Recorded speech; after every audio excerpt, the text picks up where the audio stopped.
Welcome to part 2 of Spider-Thon. We'll be looking at Marc Webb's Amazing Spider-Man Duology. Peter Parker, on the search for the works of his lost father, ends up at Oscorp Industries, meeting Dr. Curt Connors, an associate of Peter's father. Peter is bit by a genetically altered spider, designed by Dr. Curt Connors and Peter's father, creating the Spider-Man. In that same way, Peter helps Connors with his regrowth chemicals to grow his arm back, which creates the lizard. I kinda like that concept of the villain creating the hero and the hero creating the villain, similar to Tim Burton's Batman. However, I'm kinda mixed on Peter's father also being responsible for the spider. It makes it like it was a pre-chosen destiny for Peter to become Spider-Man, rather than the feeling that anyone could be Spider-Man. The cast is still pretty good, but not as great as the Sam Raimi version. Andrew Garfield is a much better Spider-Man than Maguire's, however Tobey is a better Peter Parker. Plus, this Spider-Man can have a few too many quips. My weakness, it's small knives. One thing is, I like the idea of Peter's suit being cheaply made. However, the design could have been tweaked up a bit, especially in the eyes. However, if Peter is going on a zero budget, then why does he have the money for expensive web shooters? If this were the Raimi version, where it was organic web shooters, I could see why.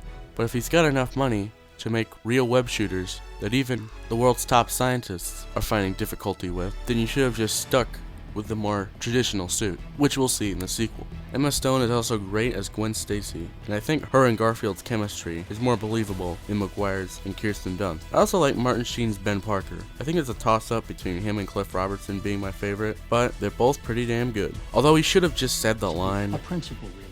He believed that if you could do good things for other people, you had a moral obligation to do those things. That's what's at stake here. Not choice, responsibility. Say the line, Bart! With great power comes great responsibility.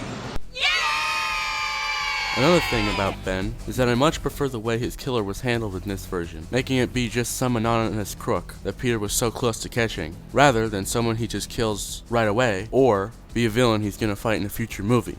I also like Peter's transition after he gets bit by the spider. It feels more real than the first one, rather than just a nap with some trippy ass sequences. One thing this film does much better is the character relationships. Peter and Gwen, Peter and Flash, Peter and Captain Stacy.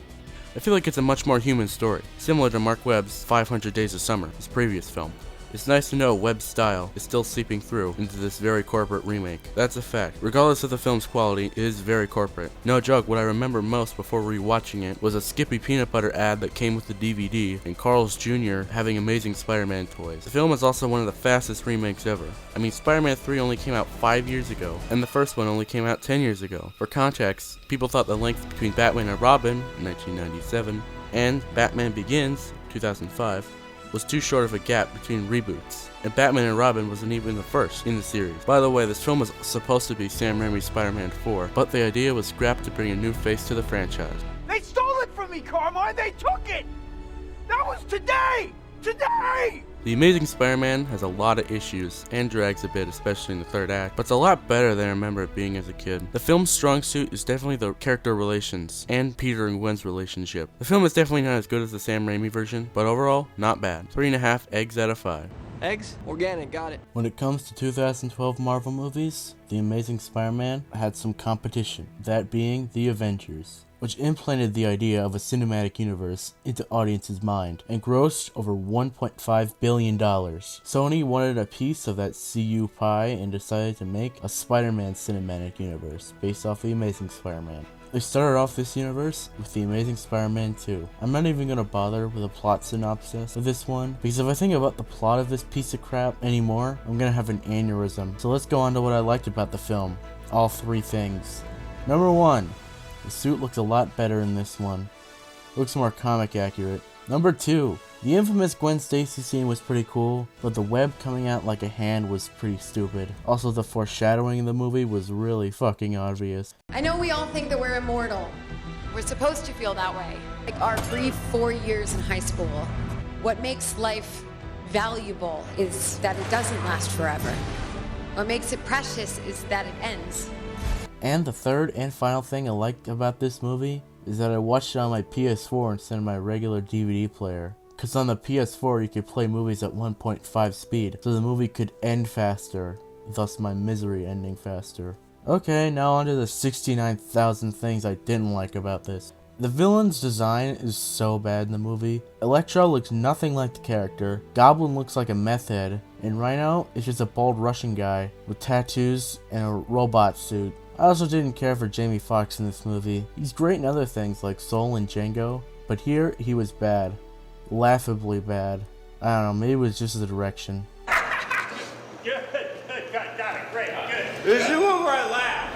The whole plot with Peter's parents sucked as well. The plane opening, the train, the montage while Peter is trying to figure out the conspiracy with pop music playing in the background, the fact that the spider blood only works on the Parker family, which only makes my complaints about the last one even more valid, and everything else we see with the parents is not good throughout either of the two movies. I know it's from the comics where they're like SHIELD agents or some crap, but just because it's in the comics doesn't mean you have to adapt it to film. The film also has the same Spider-Man 3 problem, where it's way too stuff, but it turns it up to the nth degree. It also tries to set up future plan movies way too much. You got Black Cat being in the movie, you got BJ Novak's character, you got the Man in Black ripped straight from Halloween 5, and the hallway with all the villain tech up and ready to go.